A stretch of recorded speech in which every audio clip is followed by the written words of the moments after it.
Les réseaux sociaux, le social media marketing et le picture marketing, nouvelle tendance forte de l'année 2012. Aujourd'hui, on considère qu'il y a trois types de social media marketing. Il y a le social media marketing paid, owned et earned. Le paid, c'est relativement simple, c'est le support qu'on va acheter sur Internet. Par exemple, la publicité Facebook, la publicité sur Google, les AdWords. Les bénéfices sont clairs, c'est immédiat. Il ne faut pas plus d'une demi-journée pour mettre en place une campagne de publicitaire sur Facebook. Un petit peu plus long sur Google pour trouver les bons mots-clés, mais en moins d'une semaine, l'opération peut être mise en place. C'est totalement contrôlable. On va décider du budget qu'on investit par jour, par tranche horaire, etc. C'est très ciblé. Sur Facebook, on va cibler des centres d'intérêt, des profils, des zones géographiques. Sur Google, des zones géographiques, des mots-clés, des horaires de connexion. Et très mesurable. On sait exactement combien de clics il y a eu et ce que l'opération coûte.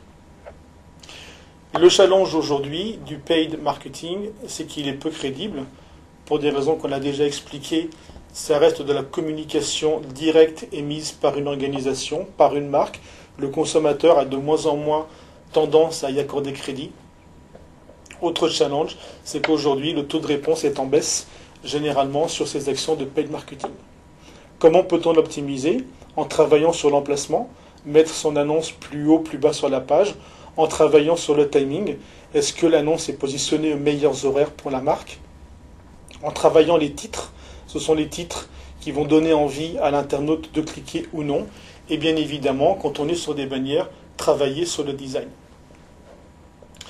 Deuxième type de social media marketing, l'owned, le marketing ce dont on est propriétaire. Là, on parle de sites, de blogs professionnels, de pages Facebook, de comptes Twitter. Là encore, en termes de bénéfices, la marque contrôle tout, ce sont ses supports, elle émet le contenu et elle peut modérer le contenu des tiers. Il y a une certaine efficacité économique. Aujourd'hui, ce ne sont plus des budgets qui sont inaccessibles et c'est quelque chose de long terme. On n'a pas d'effet de campagne, un site est là pour durer, une page Facebook est là pour durer. En revanche, il n'y a absolument aucune garantie. Ce n'est pas parce qu'on a un beau site ou une belle page Facebook qu'elle va fonctionner et qu'on pourra en générer du business. La crédibilité reste moyenne. On reste dans quelque chose dont la marque est propriétaire et c'est aujourd'hui extrêmement long à mettre en œuvre. Il faut en moyenne 6 mois aujourd'hui pour que Google comprenne qu'un nouveau site internet a été créé. Et sur Facebook, de plus en plus de marques, petites ou grandes, cherchent à être présentes, à avoir des fans. Et donc il est de plus en plus difficile de se faire connaître, reconnaître, d'attirer des fans et de les engager. Pour optimiser l'own marketing, on peut travailler sur le design, on peut travailler sur la facilitation du partage, sur le contenu, la pertinence du contenu, l'intérêt de l'information qu'on apporte, la valeur de l'information qu'on apporte.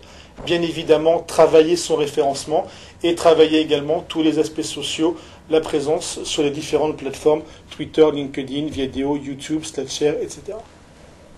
Enfin, learn marketing. Ce qu'on va gagner avec le marketing, là, on parle de bouche à oreille, de buzz, de viralité. Le changement fondamental par rapport aux deux autres techniques, c'est qu'aujourd'hui, c'est le client qui devient le canal de communication. Là, le bénéfice, c'est qu'on est extrêmement crédible, puisque ce n'est plus la marque qui communique directement, mais ses consommateurs, ses clients qui vont relayer son message auprès de leur réseau.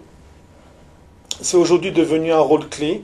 Ça nécessite et ça montre une transparence, qu'une marque est à l'écoute de ses clients, et c'est également quelque chose qui a une efficacité long terme. En revanche, il y a beaucoup moins de contrôle, puisque si un client ou un consommateur, un prospect relaie mon message, il peut le faire de manière positive, de manière négative. Et c'est quelque chose qui reste aujourd'hui extrêmement difficile à mesurer. Pour optimiser la performance, on peut jouer sur l'humour, le décalage, le divertissement et alimenter en contenu régulièrement ces différents espaces. Le picture marketing. Le picture marketing, c'est une des tendances fortes de l'année 2012 sur les réseaux sociaux. C'est la nécessité qu'aujourd'hui, les marques ont de communiquer par l'image plutôt que par le texte. On le voit ici avec une page Facebook. Quand on se connecte sur Facebook, on arrive sur la page d'une marque. La première chose qu'on voit, c'est une grande image. On ne voit quasiment pas de texte. On voit quasiment exclusivement une image. On retrouve la même chose sur Twitter, où ici on a un flux Twitter encadré sur un fond d'image, et on va donc avoir besoin de personnaliser le fond de l'image, le fond de l'écran, et pas laisser le mur par défaut qui va être blanc ou bleu ciel. Twitter a également lancé, il y a quelques semaines, une bannière, comme on peut voir ici sur le compte d'un des fondateurs de Twitter, semblable à Facebook, où on arrive sur Twitter et on voit principalement une bannière avant de voir autre chose. Sur Google+, c'est exactement la même chose. On se connecte, on voit d'abord une image avant de voir le texte. LinkedIn s'y est mis également. On a ici une image de la nouvelle page d'entreprise de LinkedIn. Et quand on arrive sur cette page d'accueil de la page d'entreprise sur LinkedIn, là encore, c'est une bannière qui est mise en avant. Et enfin, une plateforme de blog assez récente également, Tumblr, où sur Tumblr, une marque va communiquer par l'image avant de communiquer par le texte. Sur une plateforme de blog classique, on communique par le texte et l'image vient en support. Sur Tumblr, on communique d'abord par l'image et le texte vient ensuite en support. Donc on est dans une démarche aujourd'hui sur les réseaux sociaux où l'image a extrêmement d'importance. Sur Facebook, l'image a un taux d'engagement, un taux de partage, de like, nettement supérieur à du texte.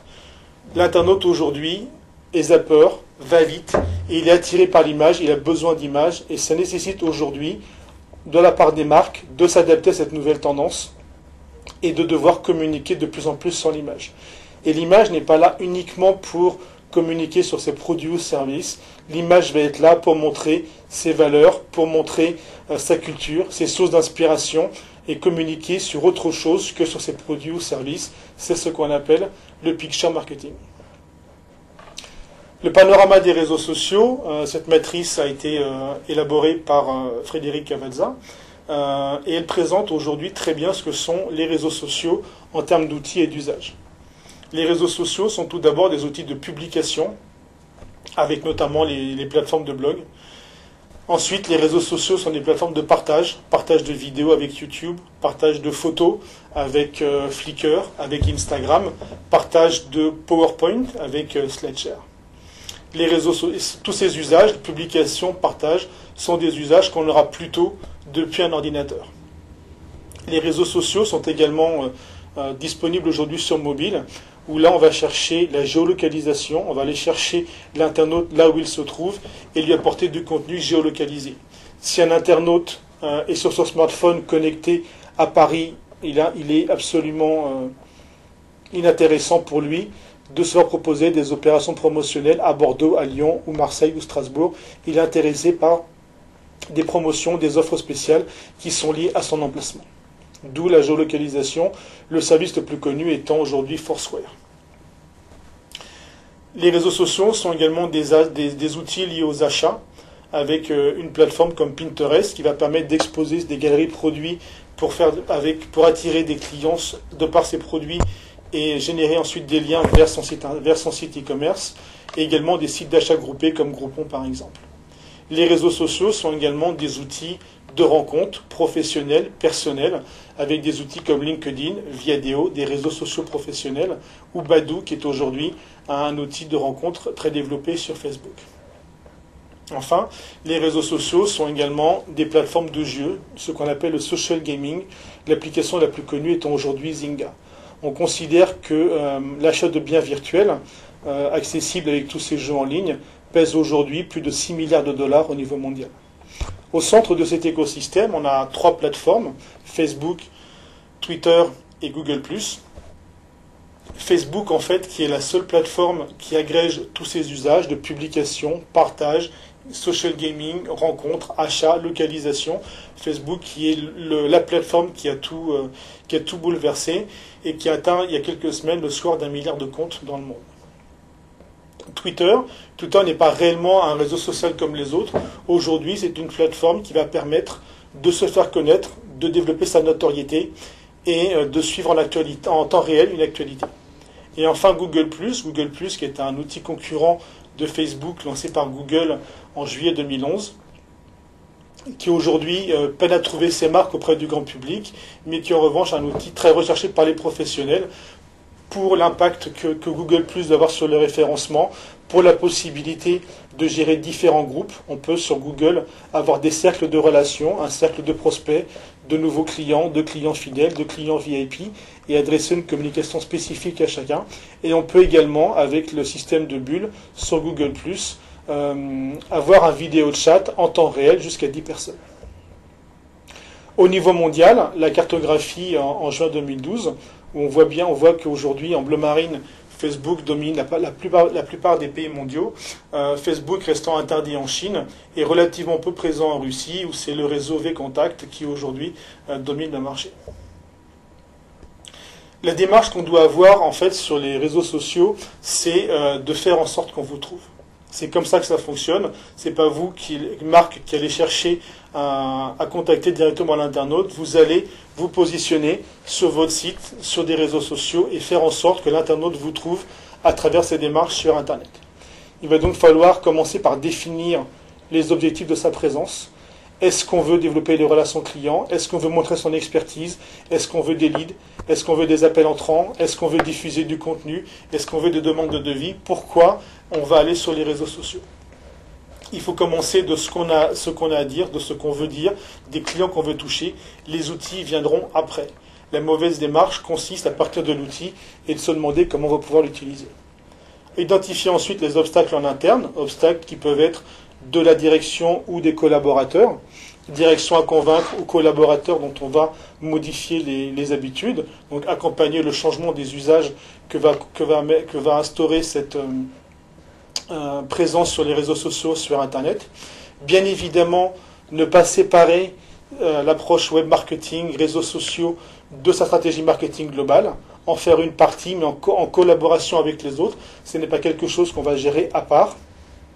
Allouer des ressources, du temps, un budget, une équipe, des personnes dédiées, internes ou externes, mais de toute façon une équipe qui va s'en occuper. La stratégie peut être définie en interne et l'exécution en externe, par exemple. Définir sa stratégie de contenu, livre blanc, vidéo, article, traitement de cas clients, blog, photo. Aller regarder où sont les clients. Mes clients sont-ils sur Facebook, sur Viadeo, sur LinkedIn, sur YouTube, sur SlideShare. Voir où sont les clients. Voir pourquoi ils sont là. Que cherchent-ils? Quelles informations les intéressent-ils? Quel contenu recherchent-ils? Quelles interactions mes clients attendent et quelles réponses, en tant que marque, je vais leur apporter? On sait qu'aujourd'hui, qu'on est exposé sur les réseaux sociaux, on peut se faire critiquer, se poser clairement les bonnes questions, se demander sur quoi on peut se faire attaquer, sur quoi on peut être critiqué, quelles réponses on va devoir apporter. Bien évidemment, prendre en compte sa concurrence. Où ma concurrence est-elle présente? Que fait-elle? Quel contenu? Pourquoi? Comment? Quels sont ses résultats? Et bien évidemment, mettre en place des outils et des critères de mesure qui peuvent être le trafic du site, le nombre de pages consultées, le nombre de visiteurs uniques, le temps passé sur le site, le nombre d'appels entrants, le nombre de livres blancs téléchargés, le nombre de formulaires remplis. Tout un tas de critères sont disponibles. Il faut que ces critères soient bien évidemment en ligne avec les objectifs qu'on a fixés au début de sa démarche. Ce document est assez intéressant puisqu'il permet, en une slide relativement simple, de présenter aujourd'hui quels sont les différents réseaux sociaux. Twitter, pour expliquer ce qu'on est en train de faire, c'est l'actualité. Facebook, ce qu'on aime. Foursquare, la géolocalisation. Quora, un site de questions-réponses où on peut interroger des experts. Instagram, un outil de partage de photos. YouTube, la vidéo. LinkedIn, le côté professionnel. Et Pinterest, le site où on va montrer ses produits pour attirer des clients vers son site e-commerce.